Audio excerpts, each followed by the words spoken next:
آئے گی انشاءاللہ۔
یہ بھی اگر 1% پانی بھی ہمیں نہیں دے سکتے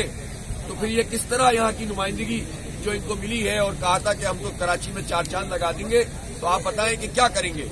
650 ملین گیلن کا جو پروجیکٹ تھا اس کو ابھی ہفتہ ڈیڑھ ہفتہ پہلے وفاقی حکومت نے 260 ملین گیلن پہ لے آئے ہیں۔ ان میں موجود جو اختیار ہے وہ بھی انہوں نے اس سے چھین لیا ہے۔ تمام ڈسپینسریاں اپنے پاس رکھی ہیں، تمام ہسپتال اپنے پاس رکھی ہیں، KMC کے ہسپتال بھی لے لیے، کالجز بھی سارے لے لیے، تمام جو ہے وہ ایجوکیشنل انسٹیٹیوشن پیپلز پارٹی حکومت میں رہی ہے، اور اب 14 سال سے مسلسل حکومت میں ہماری تعلیم کیا آگے بڑھ گئی؟ کیا ہمارے سرکاری کالجز بہتر ہوئے ہیں کہ خراب ہوئے ہیں؟ وہاں جا کر دیکھ لیجئے، اس وقت بھی چلے جائیے، آپ کو پتہ چل جائے گا اسٹوڈنٹس ہی نہیں ہوتے۔ کیا ہمارے اسکول اس قابل ہیں کہ یہ پوری اسمبلی میں سے تمام ممبران میں سے یا ان کے سیکرٹریز یا سندھ سیکریٹریٹ میں بیٹھا ہوا کوئی بھی چھوٹا ملازم بھی یہ سمجھتا ہو کہ اس کے بچے کا مستقبل سرکاری اسکول سے بہتر ہو سکتا ہے؟ جو پورے ذمہ دار ہیں صوبے کی تعلیم کو چلانے والے، آپ محکمہ تعلیم کے کسی بھی افسر سے پوچھ لیں کہ اس کو اپنے بچے کو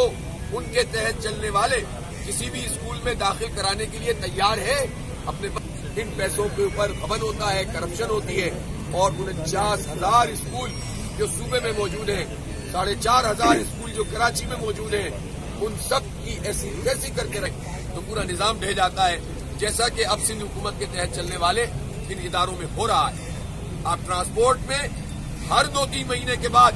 صوبائی حکومت اعلان کرتی ہے، اور ہم یہ 5-6 سال سے سنتے ہوئے آ رہے ہیں کہ نومبر میں بسیں آ جائیں گی، دسمبر میں آ جائیں گی، مارچ میں آ جائیں گی، 200 آ جائیں گی، 2,500 آ جائیں گی، آج تک ایک بس بھی نہیں لا سکیں گے۔ وفاق نے بھی خیراتی طور پر 80 بسیں ہمیں دے دی۔ ہم نے وفاق کو 9,000 ارب روپے دیے ہیں پچھلے 3-3.25 سال میں کراچی سے۔ یہ ایک کسی بھی جمہوری عمل کا حصہ بھی ہے، اس کی خوبصورتی بھی ہے۔ اس سے عوام کو اگر ریلیف ملے تو یہی ایک طریقہ کار ہے جو آئینی اور جمہوری اور پرامن طریقہ کار ہے ہمارے پاس ہے۔ یہاں سے مراد علی شاہ صاحب کی طرف CM ہاؤس کی طرف مارچ کرنا بھی ہمارے پلان میں شامل ہے۔ اس لیے اگر وہ یہ سمجھ رہے ہیں کہ ہم یہاں پر آئیں گے اور بیٹھیں گے اور چلے جائیں گے، تو ہم یہ سمجھتے ہیں کہ میڈیا کے تھرو جو میسج پورے شہر میں اور پورے صوبے کے عوام تک جا رہا ہے، یہ ان کو بہا لے جائے گا۔ آپ دیکھیں لوگ آنا شروع ہو گئے، ہر قوم، ہر زبان، ہر برادری کے لوگ دھرنے میں اظہار یکجہتی کے لیے آئے ہیں۔ اور آج مصطفیٰ کمال صاحب کا بھی فون میرے پاس آیا تھا، اور انہوں نے بھی اس دھرنے کی حمایت کا بھی یقین دلایا، اور یہ بھی کہا کہ وہ اس وقت کیونکہ اسلام آباد میں ہے تو 2 دن بعد آئیں گے تو وہ انشاءاللہ اس دھرنے میں شریک ہوں گے۔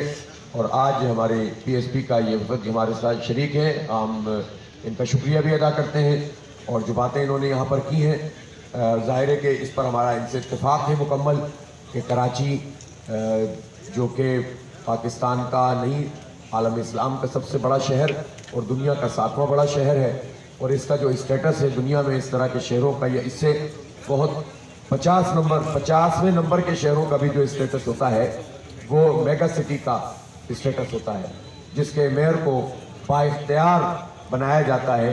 انہوں نے جس طرح ہم سے احساس شراکت بھی کیا ہے اور خود تشریف لائے ہیں، تو یہ ہم اس کو ایک پازیٹیو جیسچر سمجھتے ہیں، اور ظاہر سی بات ہے کہ اس وقت ہو سکتا ہے پارٹیوں کے درمیان اختلافات ہوتے ہیں، لیکن اس وقت پی ایس پی کی جو صورتحال ہے وہ یہ ہے کہ وہ حکومت میں تو کم از کم موجود نہیں ہے نا. اور دوسری بات یہ ہے کہ جو بھی ہو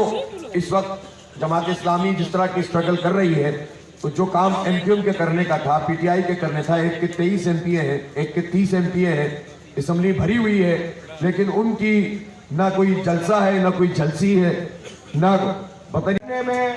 دل کی عطا گہرائیوں سے خوش آمدید کہتے ہیں. آپ تمام محترم ہمارے ادارے میں تشریف لا چکے تھے اس سے پہلے، اور مختلف سیاسی جماعتوں کی آمد کا سلسلہ وہاں جاری تھا، اور آج آپ یہاں تشریف لائے ہیں عملی طور پر دھرنے کے مقام پہ. ہم آپ کو خوش آمدید کہتے ہیں، اور میں چاہوں گا